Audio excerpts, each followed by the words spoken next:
Bonjour à toutes, bonjour à tous. On se retrouve dans cette vidéo pour vous parler des livres que j'ai lus depuis fin décembre, début janvier. J'en ai lu pas mal et je pense que je vais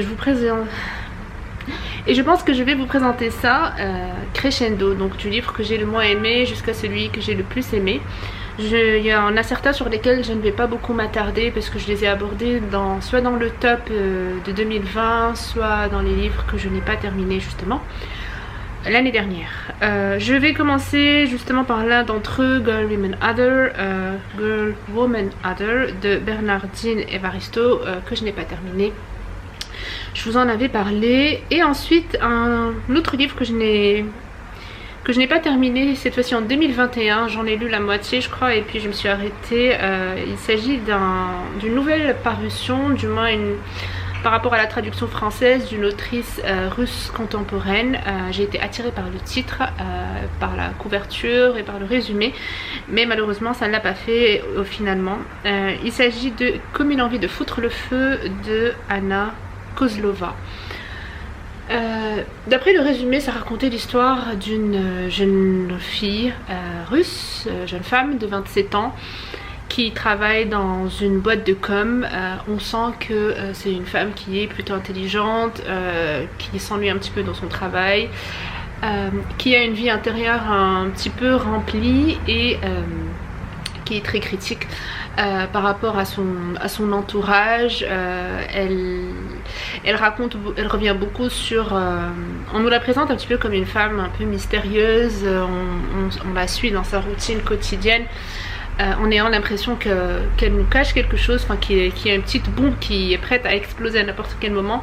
Elle revient souvent sur son enfance, sur la relation de couple de ses parents qui a été un véritable échec. Elle leur en veut beaucoup, elle revient beaucoup sur ça. Et elle revient beaucoup sur sa relation avec les hommes justement, qui serait un petit peu la conséquence de celle de ses parents. Elle a aussi été violée quand elle était préadolescente, voire enfant, par son prof. Et c'est une femme qui est, voilà, c'est une femme qui a du caractère, qui est forte, etc. Ça me plaisait bien au début, mais après je trouvais que ça n'allait nulle part, malheureusement. Pourtant quand j'ai fait des recherches sur l'autrice, j'ai trouvé qu'elle adorait Céline, elle adore La Montagne Magique de Thomas Mann, elle aime aussi Houellebecq, malheureusement je sais pas. Mais voilà, je me suis dit que ça allait vraiment le faire et elle avait l'air d'avoir une personnalité très forte aussi. J'avais juste parcouru comme ça sa biographie sur Wikipédia. Elle critiquait aussi beaucoup les auteurs russes contemporains d'aujourd'hui qui ne lui apportent absolument rien du tout. Elle trouve leur travail vain et inutile. Voilà, le personnage de l'autrice elle-même m'avait vraiment intéressée. J'aurais bien aimé ce livre, mais finalement malheureusement je ne l'ai pas aimé. Ensuite, je pense que j'ai lu un roman jeunesse l'année dernière. Il s'agit de Le mot d'Abel de Véronique Petit. C'était plutôt chouette comme lecture. On se retrouve dans un monde où chaque enfant, vers l'âge de 12-13 ans, il et elle reçoivent un mot qui va un petit peu... définir leur vie et les guider en fait, qui vient un petit peu presque nommer leur destin de vie en fait. Et les enfants, les préados, elles sont souvent très angoissées par rapport à ce mot. Généralement on le reçoit le matin quand on se réveille, on ne sait pas quand, mais un matin on se réveille et on sait qu'il est là. On le sent en nous, il nous occupe partout, tout notre corps, toutes nos pensées. Et du coup il y a une grande angoisse par rapport à ça. Est-ce que je vais recevoir un grand mot? Est-ce que je vais recevoir un mot de justice, paix, ce genre de choses, amour? Ou est-ce que je vais recevoir un mot genre une chaise, une table, et qu'est-ce que ça peut bien vouloir dire? J'ai trouvé l'idée hyper créative et ça peut insinuer beaucoup de choses en fait, ce mot. Et voilà, c'était une chouette lecture, j'ai bien aimé, ça se lit assez vite et il est plutôt court aussi. Ensuite, Ensuite, j'ai lu un roman qui s'appelle Changer le sens des rivières de Muriel Magellan. J'ai bien aimé sur le coup, ça se lisait plutôt rapidement, mais je dois dire que c'est un roman que j'ai déjà presque oublié. C'est l'histoire d'une... Quoique maintenant que je fournis l'effort de m'en rappeler, c'était intéressant. C'est l'histoire d'une jeune fille, en fait ça se passe en France. Une jeune fille française qui est issue je pense d'un milieu très modeste, qui n'est pas très éduquée. Elle travaille dans un bar, elle a abandonné ses études très rapidement, très tôt. Elle travaille dans un bar et elle va tomber amoureuse en fait d'un jeune homme qui lui est pour le coup plutôt du genre intello. Et donc ça va un petit peu la frustrer par rapport à ça, et elle va vivre aussi une autre histoire qui va faire qu'elle va ressentir ce besoin urgent de s'instruire et de se construire. Et voilà, et c'est tout en fait la beauté du message de ce roman par rapport à la culture qui peut nous faire grandir, comment, etc. Donc voilà, c'était chouette aussi, mais voilà, pas très marquante pour autant. Ensuite, j'ai lu Les Impatientes de Jalil Amadou Amel, qui a remporté un prix récemment, peut-être le prix Goncourt des lycéens, si je ne dis pas de bêtises, qui m'a été fortement recommandé par un libraire que j'apprécie beaucoup, et la façon avec laquelle il m'a sommé de le lire d'urgence, ça m'a vraiment marqué en fait cette scène. Si tu passes par là, je te fais un coucou, et du coup il fallait absolument que je le lise, et j'ai pas tardé, effectivement. C'est aussi un roman que j'ai vu pas mal passer sur Instagram dernièrement. Je vous avoue que je m'étais pas arrêtée dessus plus que ça. L'histoire est... J'ai bien aimé l'histoire. Je vais donner une note de 3 sur 5. Alors c'est un petit peu honteux, mais j'ai déjà oublié le pays où ça se déroule. Je crois que ça se déroule au Cameroun, si je dis pas de bêtises. Et on va suivre l'histoire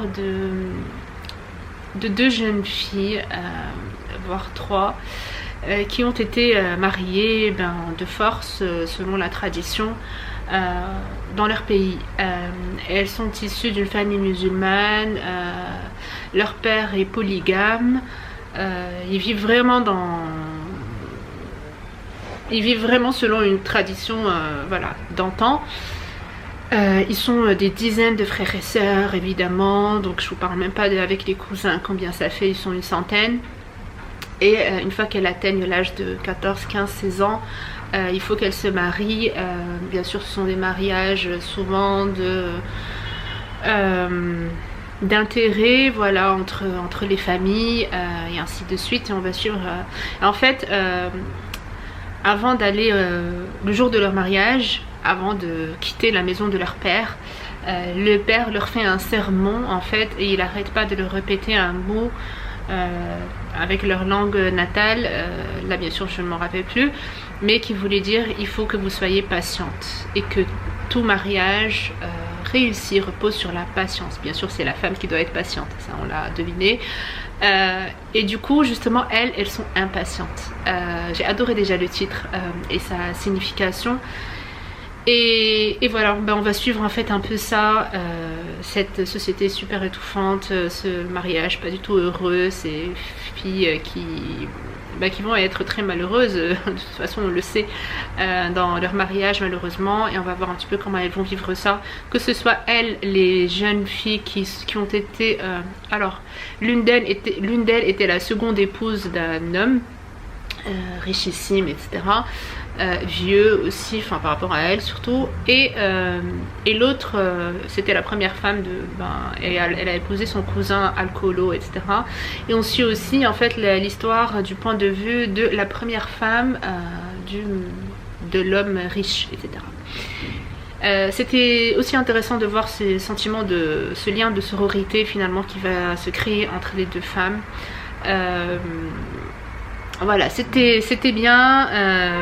J'ai pas adoré, j'ai pas trouvé que c'était excellent, mais c'était bien, et heureusement que ça se lit vite. C'est toujours ce que je dis dans ce genre de cas. Mais c'était une bonne lecture, et je sais qu'il plaît beaucoup aux personnes qui l'ont lu. Donc voilà. Ensuite, malheureusement un petit peu, j'aurais aimé que ce livre soit classé un peu plus haut dans ce top. Il s'agit de Bye Bye Blondie de Virginie Despentes. J'adore Virginie Despentes, j'adore cette femme, j'adore cette femme, j'adore cette femme. Voilà. J'avais lu d'elle Quiconque Théorie, que j'avais adoré, et qui était ma meilleure lecture de l'année en 2018, je crois. Et j'avais lu, il y a encore plus longtemps que ça, j'avais lu Apocalypse Bébé, c'était mon premier Despentes, que j'avais aussi beaucoup aimé. Bye Bye Blondie, j'ai adoré au début, mais après ça faisait trop. Après ça faisait trop. On va suivre l'histoire d'une femme en colère. Évidemment c'est Despentes, donc forcément on a une femme hyper en colère. Dans l'histoire, une jeune adolescente voilà, qui se drogue, qui fugue tout le temps. Ça se passe dans les années punk rock, années 80 je crois, et qui va se retrouver dans un hôpital psychiatrique. Elle va rencontrer quelqu'un là-bas, amour d'adolescence, et puis le temps passe et on la retrouve une fois qu'elle a dépassé la trentaine. Elle va retrouver cet homme et avec lequel ils vont renouer une relation hyper toxique. Voilà, c'est une histoire où on est dans une colère permanente. Il n'y a presque pas de répit. Le personnage principal est énervé tout le temps. Voilà, elle cogne tout le temps sur tout ce qui bouge. Et voilà, je sais pas quoi dire d'autre par rapport à ce roman. J'ai regardé la bande-annonce du film, mais j'ai vu que ça n'a pas vraiment repris la même histoire, parce que dans le film, enfin dans la bande-annonce, j'ai vu que l'histoire d'amour se passe entre deux femmes, alors que dans le livre c'est une histoire hétéro. Et puis une amie m'a déconseillé de regarder le film, ce qui m'a aussi un peu refroidi. Du coup je l'ai pas vu encore, en tout cas. Voilà, par rapport à Bye Bye Blondie de Despentes. Ensuite,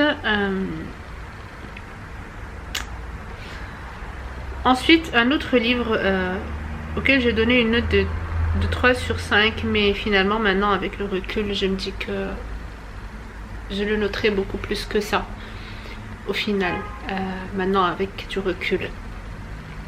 Il s'agit du fameux L'amour fait loi, qui a été écrit par un collectif marocain. Alors là je vais prendre un petit peu mon temps pour vous parler de ce livre sur lequel j'ai bien envie de m'attarder.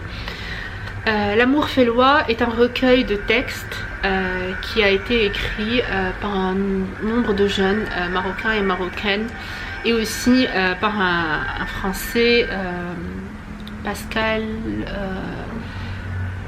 j'ai oublié le nom, je vous le mettrai de toute façon. C'est aussi lui qui a édité le livre. En fait, l'histoire a démarré parce que pendant le confinement au Maroc, il s'est passé un événement assez tragique, il s'est passé un événement tragique où, bref, il s'est passé un truc sur Instagram. Une personne influenceuse, elle a déclenché quelque chose d'horrible. La vérité, moi j'ai pas suivi, donc je sais pas exactement ce qui s'est passé, j'ai pas regardé son live, j'ai pas écouté ce qu'elle a vraiment dit, mais visiblement elle aurait encouragé sa communauté, tous ses followers. Donc je pense que la personne elle a 1 million de followers je crois sur Instagram, ou alors un demi-million, je sais plus, mais bon voilà. Et elle les a encouragés à aller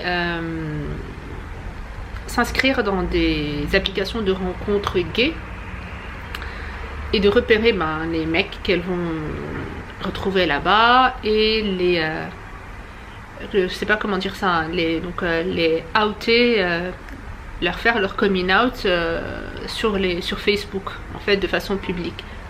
Et apparemment voilà, et ça s'est passé comme ça et ça a été catastrophique évidemment. Donc vous imaginez un petit peu retrouver que n'importe quel homme retrouve sa photo sur Facebook public avec son nom et prénom pour dire que voilà, cette personne est gay, ou que en tout cas on l'a retrouvée dans une application de rencontre homosexuelle. C'était pendant le confinement, donc les personnes, j'imagine que certaines étaient adolescentes ou du moins avaient peut-être la vingtaine, et qui se sont retrouvées dans cette situation-là, en plus emprisonnées avec leur famille. Certains ont été jetés dehors par leur famille. Les cas extrêmes ont été le suicide. Certaines personnes se sont suicidées parce qu'elles n'ont pas supporté cette expérience. Et donc vous comprenez que ça a fait révolter, indigner la communauté LGBTQI+, marocaine, qu'elle soit au Maroc ou à l'étranger. Et ils ont dénoncé cet acte de différentes manières, sur différentes plateformes, à travers différentes formes artistiques aussi. Et l'éditeur, donc, il a décidé de recueillir un petit peu toutes ces œuvres, toutes ces productions-là, et de les regrouper dans ce livre, et de le publier. C'était aussi, le livre aussi rend hommage à une personne de la même communauté, mais cette fois-ci en Égypte, qui avait porté le drapeau queer pendant le concert de Mashrou' Leila en 2017, je crois. Et cette personne a été arrêtée par les autorités égyptiennes parce qu'elle a porté ce drapeau. Elle a été emprisonnée, elle a été torturée, elle a été violée. Elle a vécu l'horreur. C'était une jeune fille. Elle a vécu l'horreur, une jeune militante. Et après, elle a été exilée au Canada. Mais malgré ça, 1 an et demi, je crois, après, elle n'a toujours pas réussi à survivre et à dépasser l'humiliation qu'elle a vécue. Et elle s'est suicidée aussi. Donc le livre aussi lui rend hommage. Qu'est-ce qu'on retrouve dans ce livre? On y retrouve plusieurs textes, surtout écrits par différentes personnes de la communauté queer marocaine.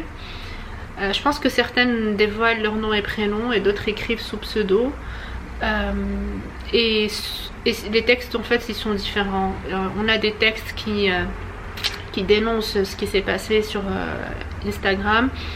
On a des textes qui viennent soutenir toutes les personnes qui sont toujours dans le placard, pour leur dire qu'elles ne sont pas seules. Il y a des personnes qui ont partagé leur expérience en tant que personne queer marocaine,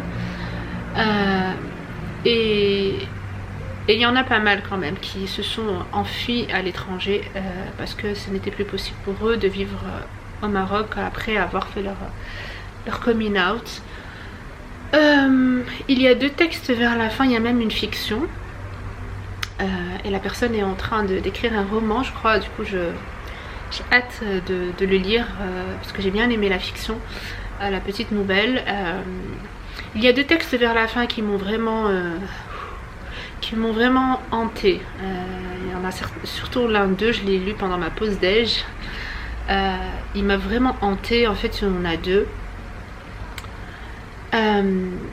Et j'ai envie de parler de l'un d'eux principalement. Alors j'ai pas le livre à côté, je vous mettrai le nom de la personne qui l'a écrit. Ce qui m'a marqué dans cette histoire et ce qui m'a hantée, alors c'est une personne, je crois que c'est une personne homosexuelle, enfin c'est un homme homosexuel, qui a fait, je crois, son coming out à Essaouira, je crois, et il a été jeté de chez lui, expulsé par ses parents, je crois, et il est parti, s'est retrouvé à Marrakech, tout seul, à errer dans les rues, après avoir été violé à Marrakech, une première fois.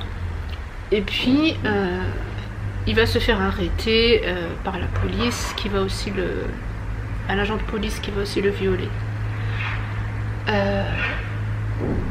Je crois qu'on a 2 textes avec quelqu'un de la police qui les viole.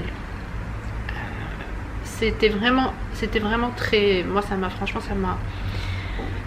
ça m'a perturbée, le texte m'a vraiment hanté jusqu'à aujourd'hui. Il me hante encore, alors que ça fait au moins une semaine que je l'ai fini. Et ça m'a fait beaucoup questionner sur beaucoup de choses, encore une fois sur cette histoire de privilège. Parce que clairement, ça dépend de la classe sociale. Et d'ailleurs, quelqu'un le dit aussi dans un des textes, quand on vient de la communauté queer d'une certaine classe, c'est toujours pénible, mais ça reste quand même relatif par rapport quand on est en plus pauvre, etc. Et voilà, cette scène de viol par la police, elle m'a vraiment fait réfléchir par rapport à cette histoire par rapport à tout ça et par rapport à cette histoire de privilège. Et aussi ce qui m'a aussi fait beaucoup réfléchir, c'est que cette personne là elle est partie finalement, je crois, aux Pays-Bas. Elle a fait des études, je pense qu'elle a fait un master dans les énergies renouvelables, et franchement j'étais hyper soulagée, hyper heureuse, et en même temps hyper je trouve pas le mot, hyper sidérée en fait, et choquée, parce que je me suis dit que si cette personne n'était pas partie aux Pays-Bas ou ailleurs, tout ce potentiel en fait aurait été jeté à la poubelle. Peut-être que cette personne se serait suicidée, alors que là voilà, elle a fait de belles études, elle va avoir une belle carrière, elle va s'éclater dans sa vie, elle avait du potentiel, voilà. Et j'espère vraiment que si j'ai vraiment un espoir pour mon pays, ce serait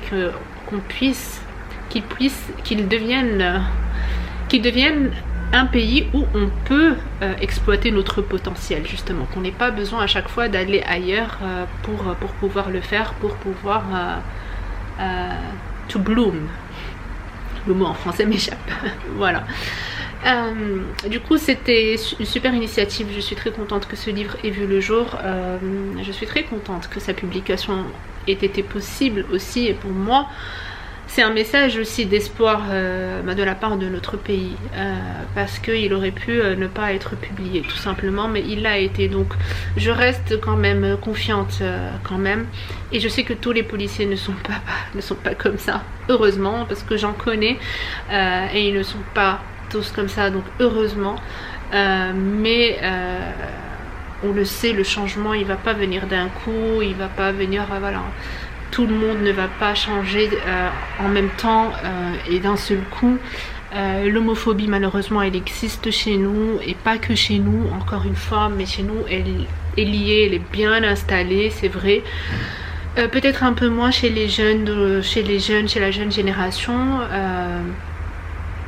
Voilà, donc je garde quand même espoir, et je reste convaincue qu'on est sur la bonne voie, mais qu'il faudra juste du temps et beaucoup de communication et beaucoup d'éducation aussi pour qu'on puisse avancer. Voilà, donc j'ai parlé de ça. J'ai également lu Souviens-toi qui tu es de Baha Tarabelsi. Je vous en ai parlé dans le top de 2020. On suit l'histoire d'une... Je vais pas vous raconter l'histoire parce que j'en ai parlé dans le top, mais je vais juste dire que j'ai beaucoup aimé cette autrice, Baha Tarabelsi, que je ne connaissais pas. Le texte est très bien écrit, il est consistant, je trouvais qu'il y a un super bon développement, les idées sont bien développées, on reste pas vraiment en surface, on traverse...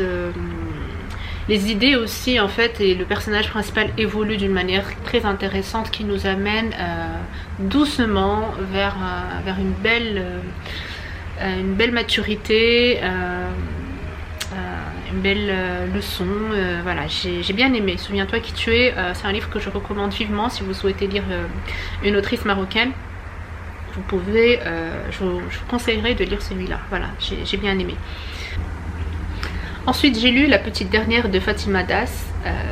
Je sais que il faisait partie de ces livres de cette rentrée à lire absolument, surtout quand on est féministe, etc. J'ai bien aimé. C'était pas... Enfin, ça ne m'a pas marqué, mais j'ai bien aimé. J'ai bien aimé qu'elle l'ait écrit, et je pense que c'est ça aussi qui qui a beaucoup plu, parce que Fatima Das est une jeune algérienne lesbienne qui a fait son coming out d'une façon très subtile à travers ce roman qui s'appelle La Petite Dernière. On va suivre donc un petit peu, le personnage principal s'appelle Fatima Das, et je pense que c'est peut-être une fiction autobiographique, je crois, parce qu'il est quand même présenté comme un roman, il me semble. Et on va suivre avec elle, en fait c'est comme une sorte de journal intime avec différentes petites notes à chaque fois, où elle essaie de se définir en fait et de s'identifier. Chaque début de nouvelle page est une nouvelle tentative d'identification. Elle essaie de s'identifier, des fois comme algérienne, des fois comme franco-algérienne, des fois comme musulmane, des fois comme femme, des fois comme... voilà. À chaque fois, elle essaye et on va... Ce sont ses réflexions, en fait, par rapport à sa sexualité, par rapport à comment son entourage, en fait, le prend. Elle a essayé d'aller voir des imams plusieurs fois pour essayer d'en parler. C'est une musulmane lesbienne, en fait, voilà, c'est ça le truc. C'est une musulmane lesbienne, et c'est ça, je pense aussi qu'elle essaie d'exprimer et de faire passer comme message, et qu'elle essaie aussi de valider, je pense, ou en tout cas pas de la part des lecteurs, mais de la part des imams, par exemple, qu'elle essayait d'aller voir à chaque fois. C'est-à-dire qu'il y avait de la bonne volonté. C'est aussi un livre d'une lesbienne musulmane et qui veut vraiment être une bonne musulmane. J'ai bien aimé plusieurs passages. Il y a plusieurs passages qui m'ont parlé, qui m'ont rappelé beaucoup de choses par rapport à des choses que j'ai vécues en tant qu'adolescente. Il m'a vraiment rappelé beaucoup de choses. Et voilà, c'est une belle lecture qui se lit très très vite. Ça se lit d'une traite, il est très petit. Et voilà, vous pouvez le lire si ça vous intéresse. Et je pense que c'est tout, que je n'ai rien oublié. Bien sûr, il y a La couleur pourpre d'Alice Walker, un roman que j'ai adoré. Je suis contente de l'avoir lu. Je l'ai lu dans le cadre du book club des roseaux pourpres. Plutôt, ça raconte l'histoire d'une jeune fille noire non éduquée, encore une fois, qui va aussi être mariée de force à un homme beaucoup plus âgé qu'elle. Et pour moi, ce roman, c'est l'histoire de l'émancipation d'une femme à travers l'éducation, encore une fois, mais pas comme on pourrait l'imaginer. C'est-à-dire qu'elle n'est pas allée à l'école, quoi, mais elle va être éduquée par les femmes fortes qui vont l'entourer, et de différentes manières. Ces femmes aussi, elles sont fortes de différentes manières, et elles ont toutes un fort caractère. Il y en a l'une d'elles qui est très instruite, mais les deux autres, elles ne le sont pas vraiment, mais elles sont quand même des femmes fortes et émancipées. Et aussi, la particularité de ce texte, c'est qu'on a le point de vue de le personnage principal, et quelqu'un qui a l'innocence des personnes non éduquées et des personnes qui ne sont pas totalement conscientes de l'environnement dans lequel elles baignent. Elles ne sont pas totalement conscientes de tous les enjeux. Voilà. Et c'est aussi quelqu'un de par ce fait, qui n'est pas dans la lutte, qui n'est pas dans la revendication. C'est quelqu'un qui accepte, qui prend les choses comme elles viennent. Et tout ce qui lui importe, c'est un peu survivre. Ce qui lui importe, c'est de vivre le jour d'après. Voilà, c'est quelqu'un qui se prend pas trop la tête, en fait. Et quand on en a discuté avec les personnes avec lesquelles on l'a lu, en fait, dans ce club de lecture, on était tous d'accord sur le fait que ce qui nous a marqué, c'est surtout le ton. Ce ton et ce style d'écriture qui est très léger, qui est des fois drôle, tout en abordant des sujets très très graves. Voilà, et l'autrice, elle a vraiment réussi son coup. J'aimerais bien lire d'autres livres d'Alice Walker, parce qu'apparemment elle en a écrit pas mal qui sont très très bien, mais il n'y a que celui-là qui est connu. on s'est dit que c'était probablement parce que c'est le seul qui a été adapté en film. Alice Walker était une femme noire militante, je pense qu'elle était bisexuelle, et sa fille aussi est une militante qui écrit des choses. Donc voilà, j'aimerais bien la découvrir encore plus un de ces jours. C'est tout pour les livres dont j'ai envie de vous parler aujourd'hui. Et bien sûr, Présente de Lorraine Bastide. Pour le coup, il n'y avait pas beaucoup d'essais cette fois. Présente de Lorraine Bastide, que j'ai noté 5 sur 5, qui était une excellente lecture quand on veut s'intéresser au féminisme. D'un point de vue concret, pratique, et dans ce livre-là, dont je vous ai aussi parlé dans mon top 2020, Lorraine Bastide, elle parle de l'invisibilisation des femmes dans différents domaines. Au début, il m'a beaucoup rappelé le livre Invisible Women de Carlos Pérez Ricardo, je crois, qui a aussi été traduit en français. Et dans le livre Présente, Lorraine Bastide, en fait, elle commence à compter à chaque fois le nombre de femmes qui sont présentes partout. Et pour se rendre compte, en fait, au final, qu'elles sont souvent absentes. Elle a beaucoup insisté sur le féminisme intersectionnel. Il y a un bon chapitre sur les femmes musulmanes en France. Il est très simple à lire, il est très bien, tout le monde l'a adoré, je pense. En tout cas, j'ai vu aucun avis mitigé ou négatif sur ça. Elle a fait du très bon boulot. Et voilà, c'est tout ce que j'ai à vous dire pour ma part pour ces lectures-là.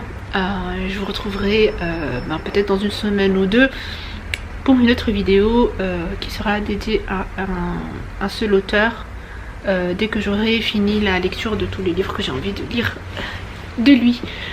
Voilà, je vous souhaite de passer une bonne semaine, une bonne journée, faites de bonnes lectures et je vous dis à bientôt. Salut!